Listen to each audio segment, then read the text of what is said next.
I went to the Trump rally in Latrobe, Pennsylvania, as I've talked about, and we're going through each day a bunch of these different interviews that were just so dang fascinating. What I want to show you today is a guy who is very intent on letting us know he was a mixed martial artist, and he brings it up, as you'll see here, multiple times throughout this interview, as well as doesn't really engage with the fact checks I do of his telling of the Trump investigation. So take a look at this. Interesting, as you'll see here. This is Rich Shade, Christian, patriot, mixed martial arts expert, and the world's most handsome man. What are your feelings, since it kind of big in the news right now, about the investigation going on into him based on the documents he had at Mar-a-Lago? I think it's nonsense. I think the Justice Department right now is... So I know with all the noise, sometimes it's hard to hear. I ask, what are your feelings about the Trump document investigation? And he starts with nonsense. Is totally corrupt at the top. I actually know some. I train in mixed martial arts.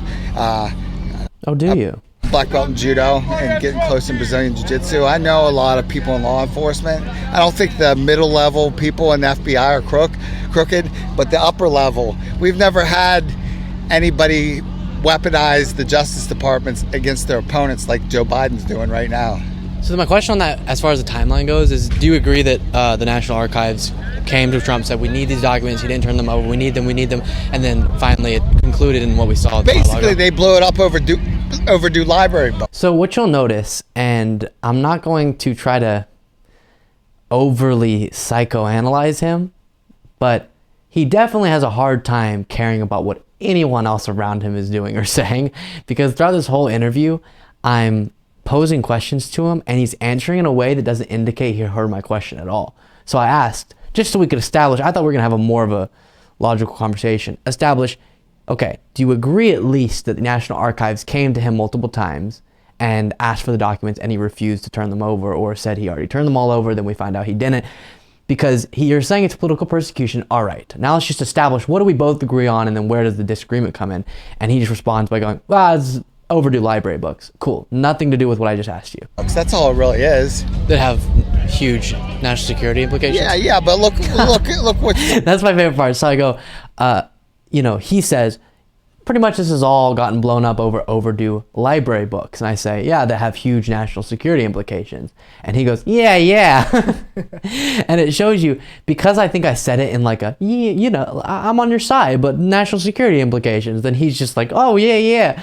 And one of the things I realize with people who aren't really listening to you in these interviews and just kind of want to say what they want to say is they'll just mirror your energy. So if you have a face of like, I'm not disagreeing with you, but I actually am with the words that I'm saying, then they'll not even notice that you are. And I'm like, you do realize you've gotten fact checked like twice already. Yeah, but look what some of the other presidents, they're in the Chinese restaurants, That was a National Archives rented out facility, but which would have been okay if Trump had done that. Yeah, I mean. So another thing is, to be ready for these interviews, you gotta dunk yourself in the water of conspiracy.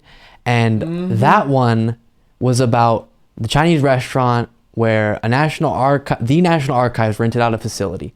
Or leased out a facility that happened to be next to, because they just need space to start going through all the documents for George H.W., I'm pretty sure, to decide which ones they had to keep, which ones had to go or could go in Bush's library, which is just one of the things they do, sort that out. And so they rented out a facility, leased out a facility, and it happened to be next to a Chinese restaurant or something.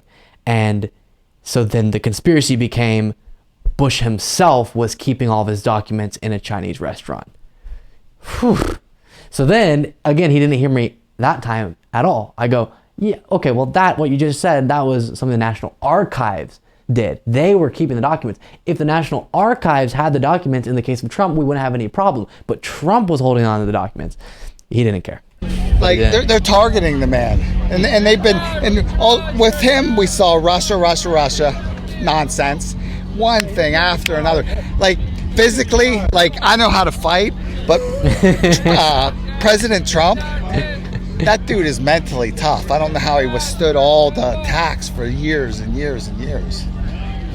I got you. So with the Mar-a-Lago specifically, separate from what it has to do with anybody else, any other stories you've heard about Obama? Listen, I think Merrick Garland is going to be impeached. Trump. And no interest in the question I was asking. Just zero. Steve Bannon from the War Room, he said the hunted will become the hunters.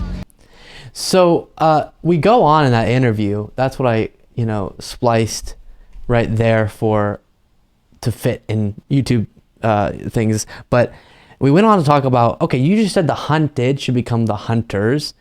Don't you feel like in the aftermath of the attack on Paul Pelosi, the right wing's rhetoric promoting violence so much, you should back off on that language and just say, we're going to win politically or something? Why does it always have to be, we're going to take our muskets, as Bannon said to the politicians, or we're going to put the head of Fauci on a pike outside the White House? Why does it always have to be violent language when you clearly see that disproportionately that leads on the right to political violence? And again, wasn't interested at all in any of the questions. It was just like a whole lot of nonsense, and then followed by, but I can fight. I'm a black belt. If you saw me, I could. And the funny thing with him is his girlfriend was there standing. Mm-hmm. She was recording too. Recording as well, which is always funny because she's standing way away recording.